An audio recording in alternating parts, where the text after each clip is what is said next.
Allohdan kelganman, manzilim tayin. Qachondir shu joyga qaytaman hali. Meni baxtsiz qilgan hammani borib Xudoyimga aytaman hali. Yelkamga dard yukin ortganlarni ham, jonimni arqondek tortganlarni ham, menga tuhmat toshin otganlarni ham borib Xudoyimga aytaman hali.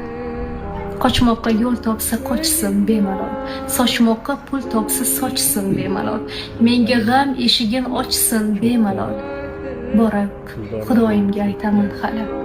Yig'lasam ko'z yoshim ko'rmaganlarni, dard cheksam hol so'rab kelmaganlarni, holimni bilgan va bilmaganlarni borib Allohimga aytaman hali. Mahsharning maydoni to'ladi bir kun, o'lmagan odam ham o'ladi bir kun, bilaman. Qiyomat bo'ladi bir kun. Borib Xudoyimga aytaman hali.